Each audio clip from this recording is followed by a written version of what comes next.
কিন্তু না পারলাম না। আল্লাহ আমার যত ক্ষমতা ছিল আমার ক্ষমতা শেষ হয়ে গেছে। আপনার বন্ধু আবুল হাসান কেরকানির জুব্বা মোবারক নিয়ে আমি সুলতান মাহমুদ গজনবী আপনার দরবারে হাত উঠাইলাম।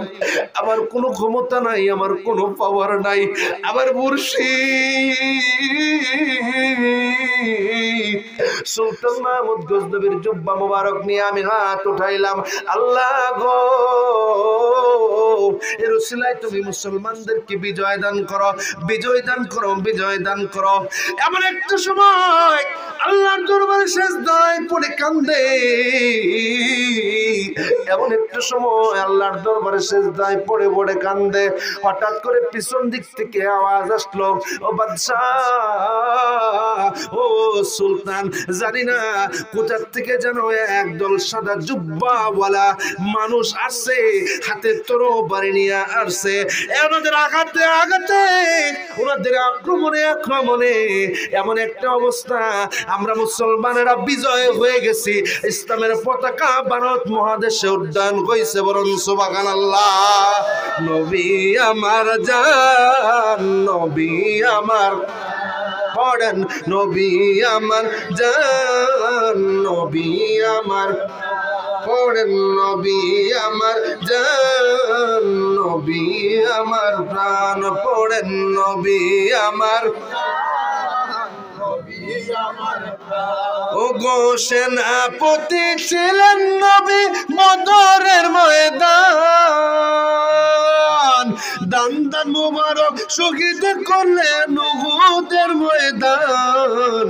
নবী আমার জান, নবী আমার, পড়েন নবী আমার জান, নবী আমার। উহুদের ময়দানে আমার নবীজির দান দান শহীদ হয়েছে কি হয় নাই? আওয়াজ তুলে হয়েছে কি হয় নাই? ও প্রাণের বাইরে আমার গভীর ভাবে খেয়াল করেন কথাগুলা। আবার নবীজির পবিত্র দান্দান মুবারক যখন শহীদ হয়, আবার নবীজি যুদ্ধের ময়দানে নেতৃত্ব দিতেছিলেন। এ প্রাণের বাইরে আমার হঠাৎ করে একটা তীর এসে নবীজির পবিত্র হেলমেট মুবারকের মধ্যে লাগছে। ওই হেলমেট ছিদ্র করে, এই হেলমেট গুলা ছিদ্র করে, লোহার হেলমেট ছিদ্র করে নবীজির মস্তকের দিকে, এই মাথা মুবারকের এই দিক থেকে অনেকটা ভিতরে ঢুকে গেছে। আল্লাহু আকবার। কথা আমার নবীজি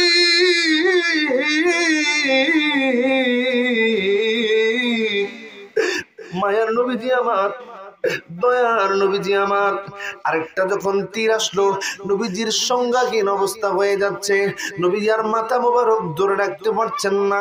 আরেকটা তীর এসে নবীজির এইভাবে মুখের মধ্যে এসে লাগলো, আঘাত এসে লাগলো। এই ডান দানটা দ্বন্দ্বটা ভেঙে, এখান থেকে ভেঙে মাটিতে পড়ে গেল। আবার নবীজি হাত দিয়ে ধরলেন, ধরার পরে দেখলেন পবিত্র রক্ত মোবারক ডল ডল ডল ডল ডল ডল করে পড়তেছিল। ও প্রাণের বাইরে আমার এই রক্ত মুবারক দিকে আবার নবীজি মাথা মুবারক দুই জায়গায় আঘাত পেলেন। আবার নবীজি আর বসে থাকতে পারছেন না, আবার নবীজি শুয়ে পড়লেন। হযরতে আবু সাঈদ খুদরি রাদিয়াল্লাহু তাআলা আনহুর বাবা ছিলেন হযরতে মালিক ইবনে সিনান রাদিয়াল্লাহু তাআলা আনহু, বাবাও সাহাবী। ও প্রাণের বাইরে আমার ছেলেও সাহাবী, সুবহানাল্লাহ বলেন না। হযরত আবু সাঈদ খুদরির বাবা মালিক ইবনে সিনান আবার নবীজিকে কোলের মধ্যে করে আইনা উহুদ পাহাড়ের মাঝামাঝি এমন একটা অবস্থা, উপর থেকে দেখা যায় না, উপর থেকে দেখা যায় না, নিচ থেকেও দেখা যায় না, নিচ থেকেও দেখা যায় না, উপর থেকেও দেখা যায় না, এমন একটা অবস্থার মধ্যে পাথরের মধ্যে শুয়ে দিলেন। আবার নবীজি পাথরের মধ্যে শুয়ে দেওয়ার সাথে সাথে আবার নবীজির জন্য পাথরটা নরম হয়ে গেল। ও প্রাণের বাইরে আমার গভীর ভাবে খেয়াল করেন, কেন আমি কয় পয়েন্ট গুলা উঠাই আনতেছি, ও প্রাণের বাইরে খেয়াল রাখবেন। আমার প্রাণের বাইরে গভীর ভাবে কথাগুলি খেয়াল করেন। মালিক ইবনে সিনান শুয়ে দিলেন, দেখলেন নবীজির পবিত্র রক্ত মুবারক যদি ডল ডল ডল ডল করে পড়তেছে আর পড়তেছে আর পড়তেছে। মালিক ইবনে সিনান সহ্য করতে পারলেন না, ওই রক্ত মুবারক এইভাবে যখন হাতের মধ্যে নিলেন, হাতের মধ্যে নিয়ে মালিক ইবনে সিনান রক্ত মুবারক গুলি চেটে চেটে চেটে চেটে খাইলেন। বলুন সুবহানাল্লাহ। আরো দুইজন সাহাবী আসলেন। সাহাবী ডাক দিয়ে বলে, মালিক ইবনে সিনান, ও মালিক ইবনে সিনান রে, তুমি কি জানো না রক্তপুষ পান করা হারাম? রক্তপুষ পান করা হারাম হয়ে গেছে। রক্তপুষ পান করার শরীয়তের ব্যাপার হলো হারাম হয়ে গেছে, তুমি কি জানো না? মালিক ইবনে সিনান বললেন, তুমি চুপ করে থাকো। আবার নবীজির এমন একটা অবস্থা, এই অবস্থার মধ্যে আমি কিছুই বলতে চাই না। কিছুক্ষণ পর নবীজির সংজ্ঞা ফিরে আসলো, জ্ঞান ফিরে আসলো। জ্ঞান ফিরে আসার পরে নবীজি রাহমাতুল লিল আলামিন বললেন, আমি কোথায় আছি? সাহাবী মালিক ইবনে সিনান বলেন, ইয়া রাসূলুল্লাহ, আপনাকে উহুদ পাহাড়ের মাঝামাঝি এমন একটা জায়গায় নিয়ে আসা হয়েছে। ও প্রাণের বাইরে আমার গভীর ভাবে কথাগুলি খেয়াল করেন। মালিক ইবনে সিনানের সাথে কথা হচ্ছে, সাহাবী ডাক দিয়ে বলো, ইয়া রাসূলুল্লাহ, আপনার পবিত্র রক্ত মুবারক গুলি মালিক ইবনে সিনান খেয়ে ফেলেছে। মালিক ইবনে সিনানের প্রতি আল্লাহ নবীজি বললেন, মালিক ইবনে সিনান, তুমি কি জানো না রক্ত পান করা হারাম? তুমি কি জানো না রক্তপুষ পান করা হারাম হয়ে গেছে? ও প্রাণের বাইরে রে আমার, বাবাজিরা রে আমার, আল্লাহ নবী রাহমাতুল লিল আলামিনের জবাবে মালিক ইবনে সিনান বলেন, ইয়া রাসূলুল্লাহ, আমি তো রক্তপুষ পান করি নাই, আমি নূরে মুহাম্মাদি পান করছি। বলেন সুবহানাল্লাহ। এই প্রাণের বাইরে রে আমার, মালিক ইবনে সিনানের দিকে হাতটা বাড়ায় দিলেন, হাত দুটি ধরলেন, ধরার পরে বললেন, ও সাহাবীরা, আমার রক্ত যে রক্তের সাথে মিশে গেছে, তুমি জেনে রাখো মালিক ইবনে সিনান কোনদিন আগুনের মধ্যে পড়বে না। বলুন সুবহানাল্লাহ। নবী আমার জান, নবী আমার জোড়ে, নবী আমার জান, নবী আমার জোড়ে, নবী আমার জান, নবী আমার বরেন, নবী আমার জান, নবী আমার। আমার প্রাণের ভাইয়েরা, সূক্ষ্ম একটা বিষয় খেয়াল করেন। মালিক ইবনে সিনান রক্তপান করলো, আমার নবীজি বলল, এটা করার কারণে তোমার রক্তের সাথে আমার রক্ত মিশে যাওয়ার কারণে তুমি কোনোদিন জাহান্নামের আগুনে জ্বলবে না। বলুন সুবহানাল্লাহ। এই প্রাণের ভাইয়েরা রে আমার, আল্লাহ নবী রাহমাতুল লিল আলামিন দয়াল নবীজির জীবনী নিয়া, নবীজির পবিত্র ঘাম কেমন ছিল, নবীজির পবিত্র প্রস্রাব কেমন ছিল, আজকে সৌদি আরবে সোনা দানা এত কিছু বাড়ছে, কেমনে করে বাড়ছে? এ প্রাণের বাইরে আমার, গভীর ভাবে খেয়াল করেন কথাগুলা। আজকে সৌদি আরবের কেন এত স্বর্ণ, মধ্যপ্রাচ্যে কেন এত স্বর্ণ, এটা কি কখনো খেয়াল করে দেখছেন? ও প্রাণের বাইরে আমার, আলা হযরত মুজাদ্দিদিন মিল্লাত আলা হযরত লিখতেছিলেন, আলা হযরত বলতেছিলেন, আজকে কেন সৌদি আরবে এত স্বর্ণ হয়ে গেছে, সৌদি আরবে এত কেন তেল হয়ে গেছে, কেন এত তেল সৌদি আরবে, কেন এত তেল, কেন এত স্বর্ণ মদিনা মুনাওয়ারায় মক্কাতে, কেন এত স্বর্ণ ওই মধ্যপ্রাচ্যের জমিনে? প্রাণের বাইরে আমার, আমার আল্লাহর নবী রাহমাতুল লিল আলামিনের প্রস্রাব মুবারকের কারণে সৌদি আরবের জমিনে তেল হইছে। বলুন সুবহানাল্লাহ। নবীজির পবিত্র পায়খানা মোবারক, যখন ওনার পায়খানা আসতো, যখন হাজত হতো, আল্লাহ নবী চলে যেতেন মরুভূমির ভিতরে, ওই মরুভূমি মাটি দুটি ভাগ হয়ে যাইতো, ওখানে আল্লাহর নবীজি ওনার হাজত ছাড়তেন। আজকে এত সোনা দানা কোত্থেকে হয়েছে? প্রাণের বানের আর আমার, মধ্যপ্রাচ্যে এত স্বর্ণ কোথার থেকে হয়েছে? আল্লাহর নবীজির ওই পায়খানা মোবারক গুলো আল্লাহ তাআলা স্বর্ণ বানায় দিয়েছে। বলুন সুবহানাল্লাহ। নবী আমার জান, নবী আমার জুড়ে, নবী আমার জান, নবী আমার জুড়ে, নবী আমার জান, নবী আমার জুড়ে, নবী আমার জান, নবী আমার প্রাণ। আল্লাহুম্মা সাল্লি মুহাম্মাদ ওয়ালা সাইয়্যিদিনা মুহাম্মাদ ওয়ালা সাইয়্যিদিনা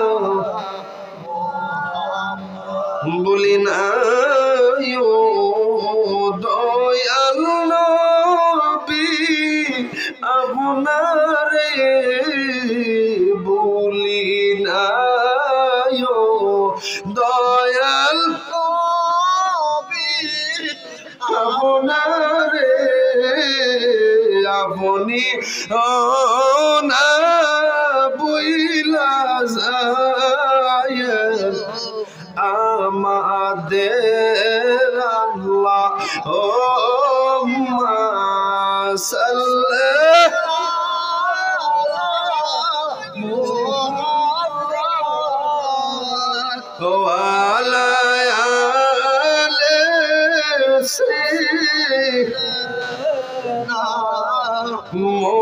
Muhammad wala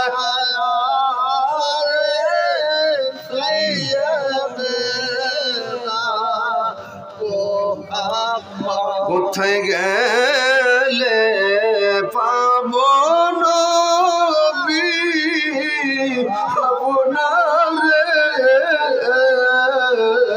কোথায় গেলে পাবো নবী আপনারে ঘুমের ঘরে মহিলা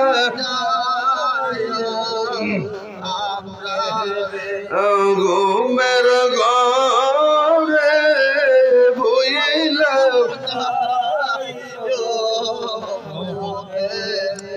ও প্রাণের মাইরানে আমার নবীর ভালোবাসার মামলার কোন দলিল হয় না। এই প্রাণের বাইরে আমার গভীর ভাবে কথাগুলি খেয়াল করেন। মালিক ইবনে সিনান রক্তগুলি খাইলো প্রাণের বাইরে আমার মাদারিদুন নবুয়ত শাহ ওলিউল্লাহ মুহাদ্দিস দেহলভী রাহমাতুল্লাহি আলাইহি, যিনি এই ভারতীয় উপমহাদেশের প্রথম মুহাদ্দিস, যিনি হাদিস বিশারদ ছিলেন। এই ভারতীয় উপমহাদেশের মধ্যে যিনি হাদিস ব্যাখ্যা করেছেন, উনি যে কিতাব কেন লিখলেন মাদারিদুন নবুয়ত, 12 খণ্ডের কিতাব বাবা আমার ঘরের মধ্যে আছে। এই মাদারিদুন নবুয়ত 12 খণ্ডের 5ম খণ্ডের মধ্যে এত চমকপ্রদভাবে 5ম খণ্ডটা শুধুমাত্র আমার নবীজির এই দেহ মুবারক নিয়ে আলোচনা হইছে। আমার নবীজির চক্ষু মুবারক কেমন ছিল, আমার নবীজির ঠোঁট মুবারক কেমন ছিল, জিহ্বা কেমন ছিল, আমার নবীজি ঘামলে পবিত্র মিশক আম্বরের ঘ্রাণ বের হইতো, আবার নবীজির পবিত্র প্রস্রাব মুবারক, এই প্রস্রাব মুবারক দিয়া তেল হইল যে জমিনে, আবার নবীজির পবিত্র পায়খানা দিয়া যে জমিনে স্বর্ণ হইল। প্রাণের বাইরে আমার আমি প্রায় মাহফিলে কথাটা বলে থাকি, আমরা দুনিয়া থেকে বিদায় হয়ে যাওয়ার পরে আমাদের সরাসরি আল্লাহ তাআলা জান্নাতে বা জাহান্নামে দিতে পারে কি পারে না? আওয়াজ তুলে পারে কি পারে না? জবান খুলে পারে কি পারে না? কেন কবরের মধ্যে 40,000 বছর রাখবে? কেন কবরের মধ্য থেকে আবার হাসরের ময়দানে উঠাবে? কেন হাসরের ময়দান থেকে আবার শাফায়াতের কারবার করবে? একটা মাত্রই কারণে ও প্রাণের বাইরে আমার আল্লাহ তার বন্ধুরে কতটা ভালোবাসেন, আল্লাহ তার বন্ধুরে কতটা মহব্বত করেন। এই মহব্বতটা পৃথিবীবাসীকে দেখানোর জন্য, সমস্ত মাখলুকাতদের দেখানোর জন্য এত সমস্ত আয়োজন। প্রাণের বাইরে আমার গভীরভাবে খেয়াল করেন, আমার নবী যা চাইছে আমার আল্লাহ তাই দিছে, আমার নবী যা চাইবো আমার আল্লাহ তাআলা তাই দিব। আমার প্রাণের বাইরে আমার মেরাজের রজনীতে আমার নবী গেলেন, আল্লাহ তাআলার বাড়ি ঘুরলেন, সমস্ত কিছু ঘুরলেন, জিবরাইল দেখাইলেন হাউজে কাউসার। প্রাণের বাইরে আমার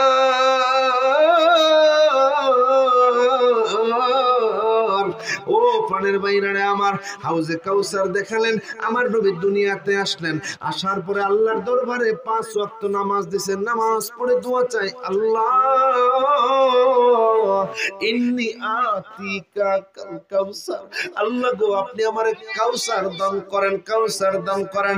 আমার আল্লাহ ডাক দিয়া বলেন, ও জিবরাইল, যে বন্ধুর কারণে আমি কাউসার বানাইলাম, যে বন্ধুর কারণে আমি জান্নাত জাহান্নাম বানাইলাম, ওই বন্ধু বারবার আমার কাছে কাউসার চায়। যাও কাউসার দলিল করে দিলাম, তুমি লিখে নিয়ে যাও, পয়গাম পাঠায় দাও। বিসমিল্লাহির রাহমানির রাহিম। ইন্না আ'তাইনাকাল কাউসার। সুবহানাল্লাহ কন্যা বলেন না আল্লাহু আকবার। ও জিবরাইল তুমি পাঠায়া দাও, পয়গাম নিয়ে যাও, আমার বন্ধুরে জানায়া দাও। ও বন্ধু আপনি কাউসার চান, আমার কাছে লজ্জা লাগে, আমার কাছে বড় লজ্জা হয় যে কাউসার আমি আপনার জন্য বানাইলাম, ওই কাউসার আপনি আমার কাছে চান, আমার বড় লজ্জা লাগে। ও জিবরাইল পয়গাম নিয়ে যাও, আমার বন্ধুরে জানায়া দাও আমি আল্লাহ তাআলা তারে কাউসার দিয়া দিলাম, একেবারে লিখিত ভাবে দিয়া দিলাম। বলুন সুবহানাল্লাহ। কাউসারের মালিক আপনি, আপনি নবীদের সরদার। কাউসারের মালিক আপনি নবীদের সরদার, আপনার দিয়াছেন মাওলায় হাউজে কাউসার নবীজি। আল্লাহ আল্লাহ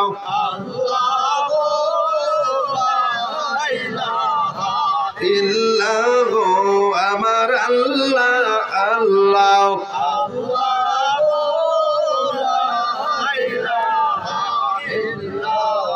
ও প্রাণের বাইরে আমার গভীর ভাবে খেয়াল করেন, আমার আল্লাহ তাআলা কাউসার দিয়ে দিল আমার নবীরে।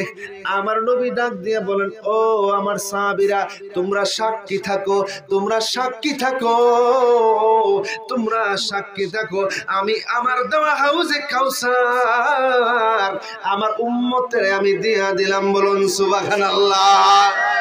প্রত্যেকটা জায়গায় আমার নবী উম্মতকে কেমনি ভাবে বাঁচাইবো, কেমনি ভাবে আমার নবী উম্মতের বাঁচায়া নিব, শুধুমাত্র নবী আমার সেই চিন্তাই করতেন, সেই চিন্তাই করতেন। আজকে আমরা উম্মত হইলাম, নবী চিনলাম না, আজকে আমরা উম্মত হইলাম, নবী চিনলাম না। ওই নবীরে যদি দুনিয়ায় থাকতে যদি দেখা না যাইতে পারি, কোশ্চেন কেন কবরের মধ্যে যাইয়া নবী চিনা যাবে না? জোরে কোন ঠিক না বেঠে? ও প্রাণের বাইরে আমার, এই জন্য নবীর কদম মুবারকে 2 ফোঁটা চোখের পানি যদি নজরানা দেওয়া যায়। আবার হুজুর কেবলা যান গভীর রজনীতে উঠে উঠে উঠে উঠে জাকিরদেরকে উঠাইয়া আমার নবীজির কদম মুবারকে প্রথম রাব্বুল ইজ্জতের নাম স্মরণ করায়া দিতেন। পরবর্তীতে যেহেতু নবীর আল্লাহ তাআলার পার্শ্ববর্তী পরের স্থানটাই হচ্ছে আমার নবী, আমার নবী রাহমাতুল লিল আলামিনকেও স্মরণ করায়া দিতেন। গভীর রজনীতে আমার হুজুর কেবলা জান চোখের পানি ফেলে ফেলে নজরানা দিতেন। ইয়া রাহমাতাল আলা আয়া রাহমাতাল মিন ইয়া রাহমাতাল আলা আয়া রহমা। কি বলিব কোথায় যাব পাবো তাহারে, এতিম বানায়া গেল আমাদের আল্লাহ। ও মা সাল্লাল্লাহু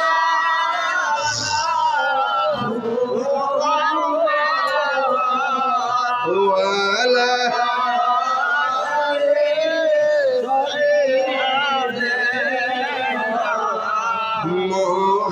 মুহাম্মাদ ওয়ালা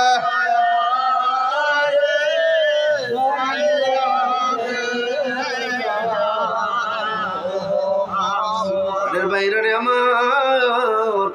আমার হুজুর কিবলা জান খাজা ফরিদপুরি কিভাবে গুনাহগার মুরিদানদেরকে নবীর কদমে উঠায়া দেওয়া যায়, কিভাবে নবীর কদমে উঠায়া দেওয়া যায়, কিভাবে নবী পর্যন্ত পৌঁছায়া দেওয়া যায়, এই একটা মিশন নিয়ে আমার হুজুর পাক বিশ্বলি কাদা ফরিদপুরের জমিনে গেছে। জোরে কোন ঠিক না বেঠায়? আমি গতকালকে মাহফিল করলাম শেরপুর জেলার নকলা থানায়।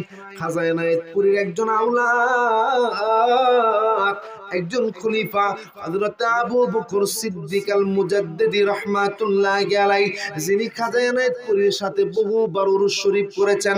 ওনার কাছ থেকে উনি যখন আসলেন, আসার পরে নকলার জমিনের মধ্যে, শেরপুরের জমিনের মধ্যে তরিকা প্রচার করতেছিলেন।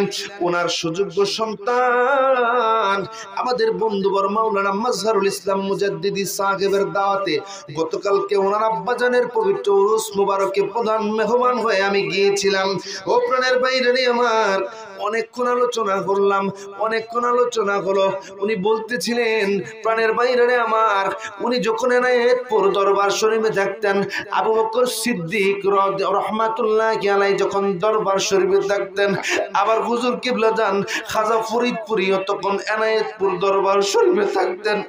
এমন একটা অবস্থা, ওই দরবার শরীফে হুজুর পাক খেদমত করতেন, খেদমত করতেন, খেদমত করতেন, এমন খেদমত করতেন যে খেদমতের কোনো নিশানা নাই। আপন মুর্শিদের কদমে জীবন যৌবন দিয়ে খেদমত করতেন। ও প্রাণের বাইরে আমার মাজহারুল ইসলাম ভাই বলতেছিলেন, ও প্রাণের বাইরে আমার, বারবার বারবার বারবার হুজুর কিবলা জান খাজা ফরিদপুরীকে কলকাতায় পাঠানো হতো চাকরির জন্য। হুজুরের কাছে টাকা থাকতো না, পয়সা থাকতো না। এনায়েতপুর থেকে হেঁটে হেঁটে হেঁটে হেঁটে ওই সিরাজগঞ্জের বড় স্টেশন পর্যন্ত হুজুর যাইতেন। ওখান থেকে ট্রেনে করে কলকাতা পর্যন্ত আগে যাওয়া যাইত। ওই ট্রেনে করে কলকাতা পর্যন্ত হুজুর যাইতেন, আবার আসতেন, আবার যাইতেন, আবার আসতেন। খাজা এনায়েতপুরী বারবার বারবার বারবার এনা কই কলকাতায় পাঠাইতেন। কলকাতায় হুজুর কিবলা জানের ফুফাতো ভাই ছিল সামাদ সাহেব। ওই সামাদ সাহেবের বন্ধু যিনি ছিলেন, ওনার বাড়ি ছিল আটরশি। ওই আটরশির জমিনে যাওয়ার লাইনটাই কলকাতায় ছিল। বলুন সুবহানাল্লাহ। আমার বোনের ভাইরা গভীর ভাবে খেয়াল করেন, আজকে দুর্গাপুরের জমিন থেকে আশিক ভাইরা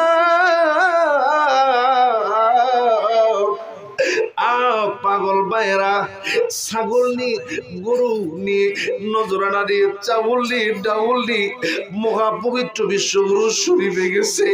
এ প্রাণের বাইরে আমার, আগামী 13 তারিখ যে জায়গায় মাহফিল, বরিশাল শহর থেকে আর বহু দূরে ওই সমুদ্রের কিনারে।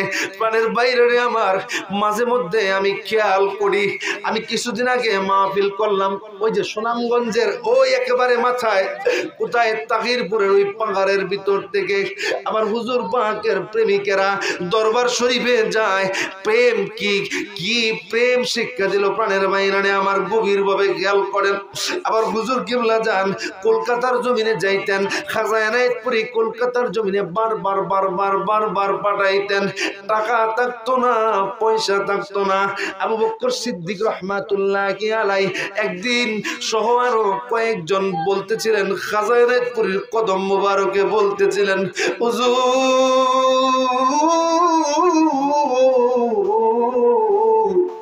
খাজা ফরিদপুরী তখন তো এত বড় আল্লাহর ওলি, এতক্ষণ তো দরবার শরীফ থেকে বের হন নাই। ডাক দিয়ে বলতেছিলেন, হাসমত ভাইকে আপনি বারবার বারবার কলকাতায় পাঠান, চাকরির জন্য পাঠান, আপনি চাকরির জন্য কলকাতায় পাঠান। দরবার শরীফে আসে 7 দিন থাকতে পারে না, আপনি আবার কলকাতায় পাঠাইয়া দেন।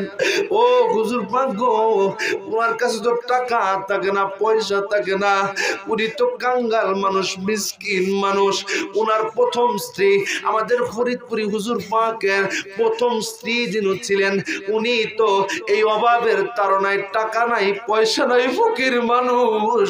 এই ফকির মানুষ হওয়ার কারণে তাকে ছেড়ে অন্যত্র চলে গেলেন, অন্যত্র চলে গেলেন।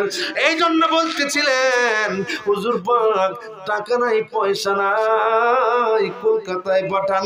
ওনার স্ত্রীটা ওনাকে ছেড়ে চলে গেল, টাকা নাই, পয়সা নাই। এই জন্য খাজানা পড়ে জালালি হয়ে গেলেন।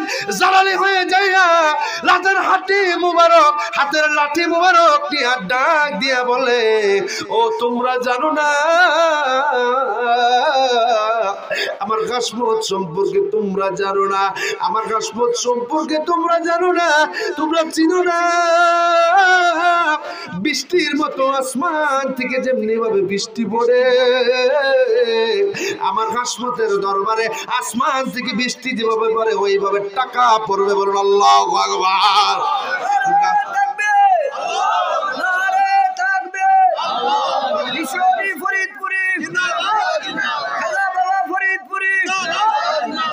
গাউসুল আজম ফরিদপুরি, গাউসুল আজম ফরিদপুরি, আউলিয়ার সরদার, আপনার দিয়াছেন আল্লাহ রহমতের ভান্ডার, আপনার দিয়াছেন মাওলায় রহমতের ভান্ডার। ফরিদপুরি দয়া করলে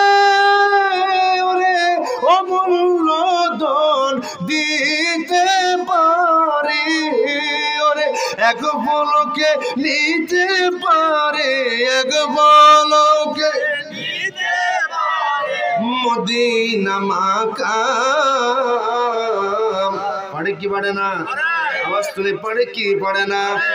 বিশ্ব জাকির মঞ্জিলে মহাপবিত্র বিশ্ব শরীফে আমরা যখন বসেছিলাম, আমাদের উলামা কাউন্সিলের একটা রুম আছে, ওই সোনালী ব্যাংকের 3 তলার উপরে 4টা রুম, 4টা রুমে আলেম ওলামাদেরকে দেওয়া হয়েছে। আমি তো বেশিরভাগ সময় যেহেতু ছোটকাল থেকে দরবার শরীফে যাই, ছোটকাল থেকে দরবার শরীফে যাই, যাওয়ার কারণে আমার সাথে প্রবীণ আলেম ওলামাদের প্রচন্ড ভালো সম্পর্ক, আমাকে আদর করে, স্নেহ করে।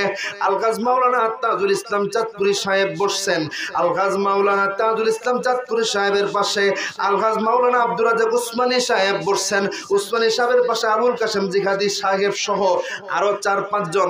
আমি ছোট গুনাহগার হিসাবে আমিও পাশে যায়া বসছি, অনেকক্ষণ আলোচনা করতেছিলাম। আলোচনা করার সময় হযরতে মাওলানা আব্দুর রাজ্জাক উসমানী সাহেব, আপনাদের নেত্রকোনা জেলার সন্তান, উনি বলতেছিলেন,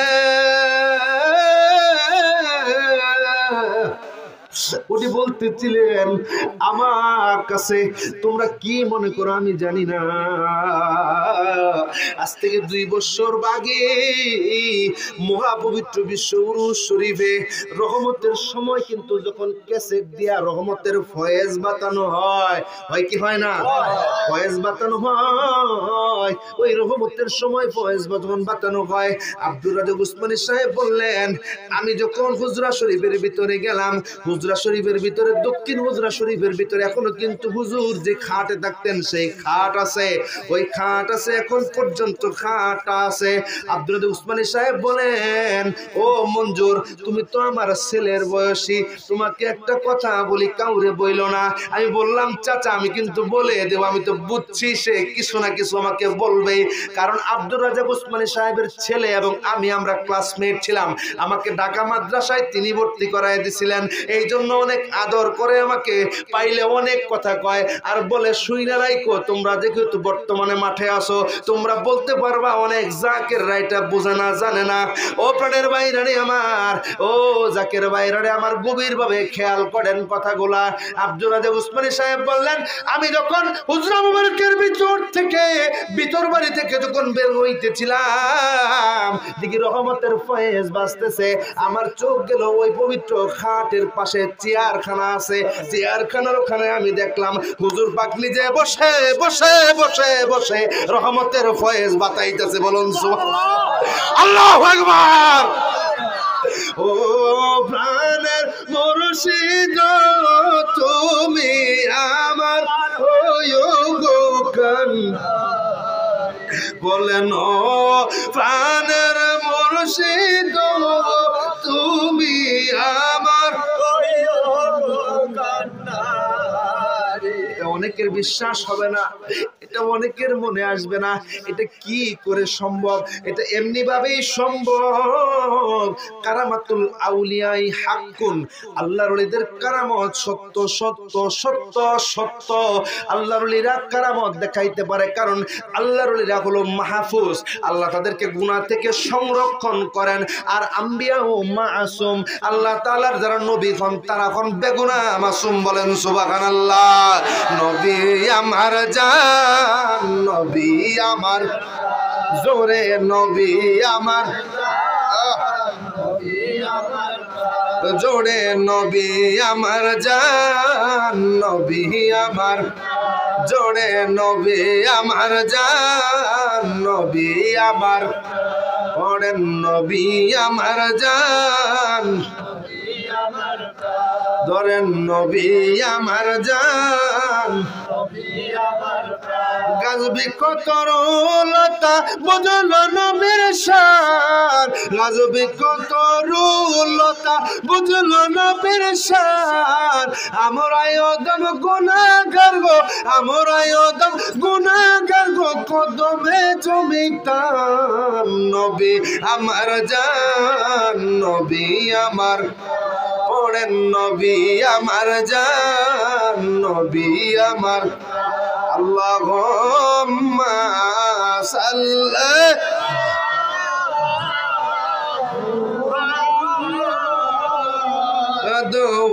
আলা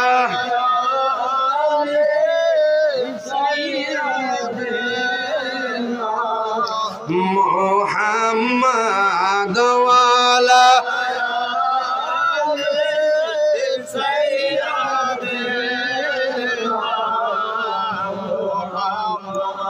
সেই ওলির কদম মুবারক গেছেন চিন্তা আসেনি আওয়াজ তুলে আসেনি চিন্তা নাই কিন্তু আল্লাহ তাআলা বলছে কি খুজু ধরো ফা খুজু শক্ত করে ধরো সুবহানাল্লাহ না আল্লাহর ওলির কদম মুবারক ধরেন শক্ত করে ধরেন যদি ডিমা ডিমা ধরেন কোশ্চেন কালো কাজ হবে না কারণ চাইলে কে পীরের বস্তু নিতে নাহি পারে উপযুক্ত হইলে বান্ধব ডাইকা নিব ঘরে তোমায় ডাইকা নিব ঘরে দূর করিয়া দিব তোমার ববের যত জ্বালায় রে দূর করিয়া দিব তোমার ববের যত জ্বালা কেউ বুঝিতে পারে না রে ওলি আল্লাহর খেলা ববে কামেল পীরের খেলা আল্লাহু আকবার খানা বলেন না ইয়া রাসূলুল্লাহ বলেন না ইয়া ওলি আল্লাহ আল্লাহর ওলিরা পারে কিন্তু আল্লাহর ওলিদের কাছ থেকে নেওয়ার ক্ষমতা থাকতে হবে হিম্মত থাকতে হবে হিম্মত থাকতে হবে হিম্মত থাকতে হবে সাহস থাকতে হবে হুজুর বলছে বাবা আদব বুদ্ধি মুহাব্বত সাহস আদব বুদ্ধি মুহাব্বত সাহস এই চারটা জিনিস যার মধ্যে আছে সেই কামেল হতে পারবে সেই পরিপূর্ণ হতে পারবে সেই মঞ্জুলে মুকসদে পৌঁছাইতে পারবে বলুন সুবহানাল্লাহ কেমনি ভাবে একটু বুঝাই দেয়া যায় আল্লাহর ওলির কদম মুবারকে আসছেন এই যে আল্লাহর ওলির কদম মুবারকে গেছেন বিশ্ব জাকির মঞ্জিলে গেছেন যদি আদব না থাকে যদি বেয়াদবি হয় কুশ্চিনকাল ওখান থেকে রহমত আনতে পারবেন আল্লাহর ওলি আল্লাহ তাআলা বলেন ইন্না রাহমাতাল্লাহি কারীবুম মিনাল মুহসিনিন আল্লাহর ওলিদের কাছে আমি আল্লাহ তাআলার রহমত জমা থাকে বলুন না সুবহানাল্লাহ তাহলে জমা থাকলে দিতে পারে কি পারে না আমার কাছে 200 আছে আমি 100 দিতে পারবো কি পারবো না আমার কাছে নাই তাহলে আমি কত থেকে দেব ঠিক না ঠিক আল্লাহর ওলিদের কাছে যায় যে চান হুজুর আমরা তো গুনাহমার্কা মানুষ আপনার উসিলায় দোয়া করতেছি আপনি আল্লাহ গো আল্লাহ তোমার বন্ধুর উসিলায় আমার এটা দাও আল্লাহ দেয় কি দেয় না আওয়াজ তুলে দেয় কি দেয় না কিন্তু চাওয়ার মতো চাইতে হবে চাওয়ার মতো চাইতে হবে চাওয়ার মতো চাইতে হবে আপনি গেলেন আসলেন ওই যদুয়ার কদুর মতো কুশ্চিন কালো লাভ হবে এটা পাওয়ার দরবার এটা এখান থেকে পাওয়া যায় এখান থেকে পাওয়া যায় এখান থেকে পাওয়া যায় প্রাণের ভাইরা আমার বিশ্ব জাকির মঞ্জিল আল্লাহর সব ওলিদের দরবারই পাওয়া যায় কিন্তু বিশ্ব জাকির মঞ্জিল একটু ব্যতিক্রম কারণ এখানে আল্লাহ তাআলার কারেন্ট হুজুর পাকের খাতিরে বেশি সাপ্লাই হয় জোরে কোন সুবহানাল্লাহ বলেন না সুবহানাল্লাহ বলেন না সুবহানাল্লাহ এটা বুঝতে হবে খাজা বাবা ফরিদপুরে দেখেন প্রাণের বাইরে আমার বহু ইতিহাস অসংখ্য কারামত আছে বলতে গেলে রাত শেষ হয়ে যাবো গা একটা জিন্দা কারামত বলে দেয়া যায় যারা দরবার শরীফের খাবারের টিকিট যারা বাড়ি আনছেন যারা খাবারের টিকিট বলেও যারা দরবার শরীফ থেকে নিয়ে আসেন আপনার গাড়ি প্রতিমধ্যে নষ্ট হয়ে বয়ে থাকে ঠিক আছে যদি কারো বিশ্বাস না হয় বিশ্ব জাকির মঞ্জিল উলামা কাউন্সিল 3 তলার রুমে আমি মঞ্জুর মুর্শেদ জামালপুরি থাকি একটা টিকিট ভুল কমে হোক আর নিজ ইচ্ছায় হোক আর শয়তানি করে হোক আপনি নিয়ে আইসা বলেন, বাস যদি গাড়ি যদি দরবার শরীফ থেকে বাইর হইছে তখন আমারে বুঝাই দেন, আমার দৈরেন না, এই মৌলবী তুই তো কই আইছিলি, তো কাম তো হইলো না হবে। এটা বিশ্ব ওলি খাজা ফরিদপুরের দরবার। এবছরও অনেক আমার উরুস শরীফ থেকে আসার আমি তো চলে আসছি, মানে আমি সকালবেলা বের, কারণ 21 তারিখও মাহফিল ছিল। এরপরও আমাকে ফোন দিয়ে বলতেছে, দাদা বলে তো কার্ড নিয়ে এসে বসছে একজন, কি করবো, বললাম তাড়াতাড়ি তাড়াতাড়ি তাড়াতাড়ি তাড়াতাড়ি জমা দেন। এ করছে কি আর জমা দেয় নাই, জমা না দেওয়ার কারণে বাঙ্গাতায় গাড়ি ফরত করে বয়ে গেছে। আমি বললাম ঘটনা কি, ফোন দিছে, বাঙ্গাতে বসছি, আমি গাড়ি তো চলে না, গাড়ি তো চলবো না, এক কাজ করো বাঙ্গা থেকে সামনে আগাও, সামনে আগালে দেখবা যে অনেক ভলান্টিয়ার আছে, আমাদের ভলান্টিয়ার আছে, এই ভলান্টিয়ারদের কাছে টিকিট জমা দিয়ে দাও, আর যদি নাই পারো তাইলে পদ্মা নদীর মধ্যে টিকিটটা ছিঁড়ে বাসায় দাও। আল্লাহ আকবার না। এই এরপরে টিকিট পরে করছে কি, এই ভলান্টিয়ারদের কাছে জমা দিছে, জমা দেওয়ার পরে ফাতিহা শরীফ পড়ছে, আবার গাড়ি স্টার্ট হয়ে গেছে। বলুন সুবহানাল্লাহ। এটা আল্লাহর ওলিদের কারামত, জিন্দা কারামত, জিন্দা। আরেকটা কারামত বলে দিয়ে যাই, দরবার শরীফে যারা যান ওই টিকেটের চিন্তা করেন যে একটু খাবার তো হইল না, আরেক প্লেট খাবার ওই তখনই খাই, এক প্লেট খাবার খাইছেন, আধা ঘন্টা পরে যদি আপনি আরেক প্লেট খাবার খান, আপনার আধা ঘন্টা পর থেকে দেখবেন ডায়রিয়া শুরু হয়ে গেছে। এটা আপনি খেয়াল করে দেখেন, হঠাৎ করে দেখবেন যে আপনার শরীরটা খারাপ হয়ে গেছে, আপনার ডায়রিয়া শুরু হয়ে গেছে। না, তবারক একবার খাইছেন, আবার খাবেন পরে, খাবার হুকুম হলে তখন খাবেন। মানে এবার এটা বড় গুরুত্বপূর্ণ জিনিস, ওলি আল্লাহর দরবার এত সোজা না।